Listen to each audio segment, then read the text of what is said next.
Cirurgia de fístula a laser. Eu já fiz um vídeo aqui no canal falando sobre ela, explicando, mostrando como que é a fibra, mas eu queria falar um pouquinho mais para vocês porque muita gente me pergunta, isso é para todo mundo? Qualquer caso a gente pode usar o laser? Qual que é a indicação? Como que é o pós-operatório? Então vamos lá, vamos dar uma olhada nisso.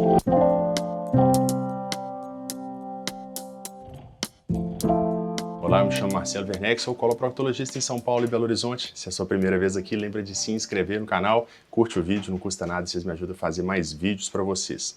Antes de mais nada, queria só lembrar que eu tenho um curso que se chama Intestino Saudável, o link está na descrição. Lá eu abordo como que o intestino tem um papel central no desenvolvimento da nossa saúde. Não tem saúde de verdade se a gente não tiver saúde intestinal. Então vamos lá, vamos entender como que funciona o laser no caso da cirurgia de fístula. Gente, fístula, se você não sabe, tem muitos vídeos aqui no canal, mas só brevemente para entender, fístula é uma comunicação que acontece de dentro da região do ânus para a pele em volta do ânus. Essa é a fístula perianal. Essa fístula se desenvolve como consequência de uma infecção local que se chama abscesso perianal. Uma vez que esse abscesso drena, forma essa passagem. Então, esse canal que forma ali, né, um tubinho, um canudinho debaixo da pele ali, não era para existir, só que ele se forma como consequência dessa infecção. A gente precisa tratar e o tratamento, em geral, vai ser cirúrgico. Dentre as opções que a gente tem, uma das opções seria o uso do laser.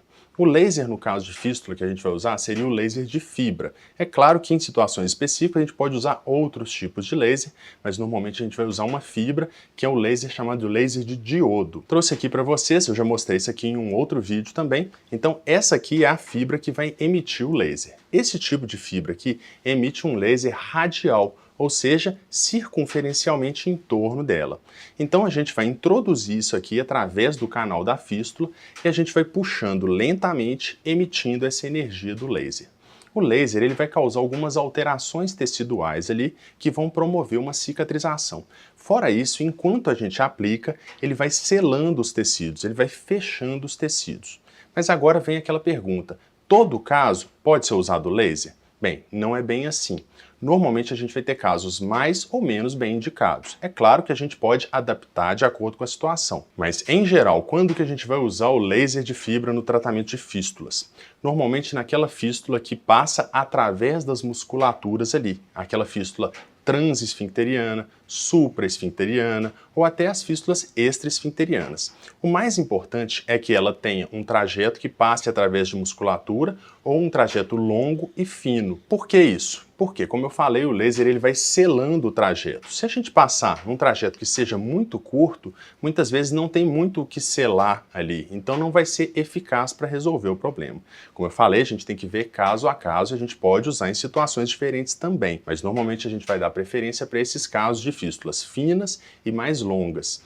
Por que a fístula tem que ser fina? Porque, como eu falei, o laser ele vai selando o tecido ali. Se a gente pegar um tecido que tem uma cavidade muito grande, ele não vai ser capaz de selar.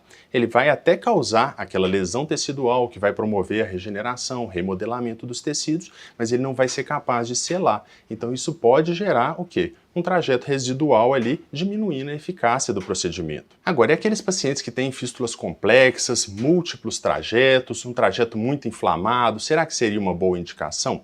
Como eu falei, a gente tem que ver caso a caso, mas normalmente não seria a principal indicação.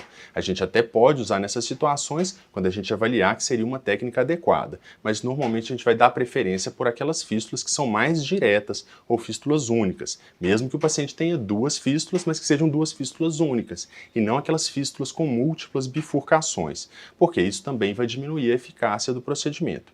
É claro que, em alguns casos, a gente pode fazer isso sim. Quando a gente tem uma bifurcação, se a gente for aplicar várias vezes no mesmo lugar para chegar naquela bifurcação, a gente acaba entregando energia demais e acaba cauterizando o tecido, que não é o que a gente quer. A gente quer causar uma alteração tecidual para que aquele tecido faça um remodelamento, mas a gente não quer necrosar o tecido, porque senão acaba sendo ruim, virando uma ferida muito grande ali. E nesse caso não seria diferente de cauterizar o tecido, que acaba não sendo a técnica mais eficaz. Tá, mas então, e nesses pacientes que têm múltiplos trajetos, que têm coleções, fístulas muito complexas, ou até aquelas fístulas retovaginais, quando que a gente poderia usar o laser? Bem, nessas situações, o que a gente poderia fazer? De novo, lembrando que isso é caso a caso.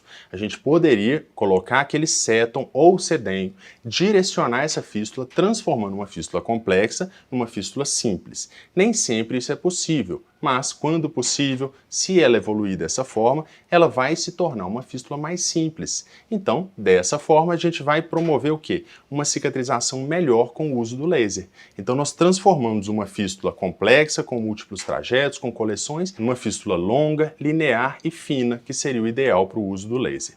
No caso da fístula reto-vaginal, como eu falei, uma coisa que a gente poderia fazer é direcionar a fístula para o períneo. Então, a gente transforma uma fístula reto-vaginal ou ano-vaginal numa fístula anal ou perianal, para aquela região ali perineal, promovendo assim uma melhora da resposta com o laser, podendo usar nessa situação. Agora, o laser ele vai promover então esse selamento do trajeto. Mas e o orifício interno, onde a fístula começa lá dentro do reto ou do ânus? Em geral, a gente vai fechar esse orifício, que pode ser com ponto, pode ser até com o avanço de retalho, como a gente faz em outras técnicas.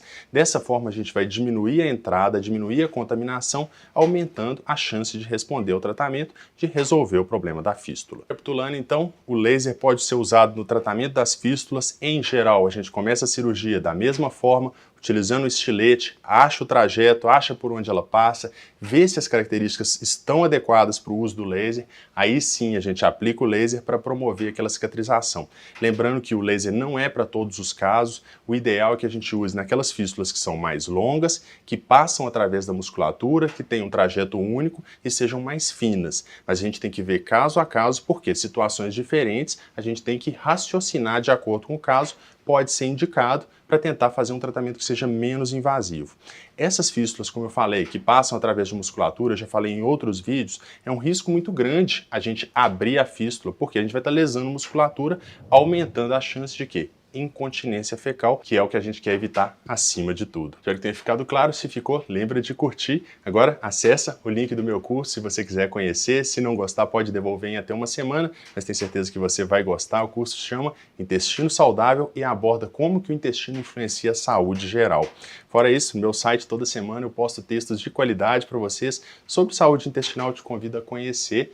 Eu agora também estou com o TikTok. Tá? No TikTok eu posto vídeos bem curtinhos explicando diretamente o que são os quadros, o que é hemorroida, como que é o pós-operatório, fístula, tudo isso tem lá. E acessa meu Instagram, lá o Instagram está crescendo com a participação de vocês.